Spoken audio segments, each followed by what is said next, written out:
Mercedes-Benz South Africa CEO Arno van der Merwe and CFO Herbert Werner are in our headquarters studio with me to take a look at the 2014 financial year and why it was a transition year for the car maker. Gentlemen, thank you so much for joining us. Arno, let's start off with you. The beginning of March will officially mark your first-year anniversary at the helm of Mercedes-Benz from a local perspective. Maybe if you can walk us through the highlights since taking over Dr. Martin Zimmerman.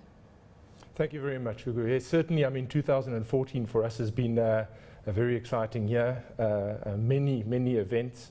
I think we like to refer to 2014 also inside the company as the year of the CClass. This is the year in which we brought the new CClass into production and also into the market, into South Africa. So that has been something that has kept us busy, something that we have concluded very successfully towards the end of the year. And also a very, very exciting project that we brought to fruition. At the same time, getting more into the other business sectors and understanding the full context of the business has certainly been a very exciting task. And we have a great team and a good 2014 behind us, so it's good to be here. Herbert, maybe to come to you to give us more details on the numbers. Your revenue did manage to increase ever so slightly, but the introduction obviously of that new C-Class model and the manufacturing plant regarding this has obviously seen a significant increase in costs together with the training that you had to facilitate. Yeah. This is absolutely right. We had to spend a lot of money, quite some money to ramp up the C-Class production in East London, train the people, ramp up capacity.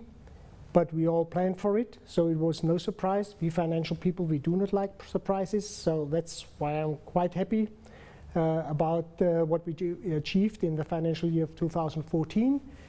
And as you all know, sometimes you have to spend some money. You have to spend some money to make sure that your future looks as prosperous as your past already did. Herbert, to stay with you, we do have a surprise from a South African market overall, and that has to be the load shedding initiatives which have been launched by Eskom. How have you managed to mitigate the risk from a financial point of view? And maybe, Arno, if you can step in with regard to production and manufacturing. How have you, are you sourcing alternative measures to boost the electricity supply to your manufacturing plants? Herbert, you can take the first part of the question. So far, we didn't have any negative impact from the load shedding. We have on our side here in Gauteng, we have generators who are kicking in, but the main concern is with the plant in East London, and therefore Arno is the right person to give us more insight. Yeah, I think that is clearly a topic that is front of mind currently. There is a lot of discussion, a lot of debate. I think it's important to understand in our context where we're operating in East London, our main supplier of electricity comes from the local municipality, from Buffalo City Municipality. The processes that we've been able to install to make sure that we have early warnings, that we also bring our share to the load shedding, so to bring our contribution during peak demand times, have actually given us quite a well-structured environment in which we can anticipate any impacts. That is absolutely critical. A manufacturing plant, the last thing that it needs is an unscheduled or unpredicted downtime. So by far and large, we've been able to manage with good processes with our local municipality the situation to date. We expect that we should be able to continue with that process. At least it's very critical that we do.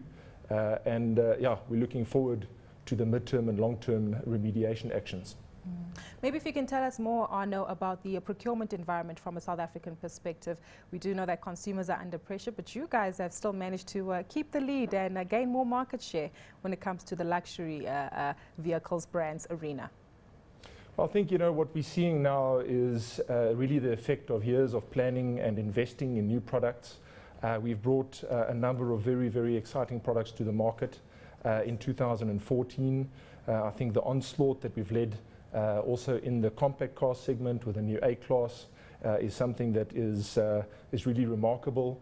We've seen with AMG incredible penetration, really a great success story. So, we have great products. We are positioning them correctly, and this has led to really good market growth.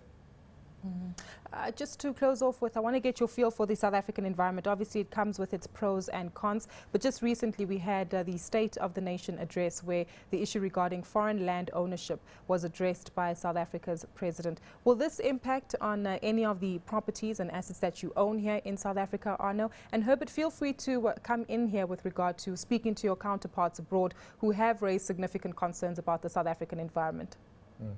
I think in the short term, you know, we don't.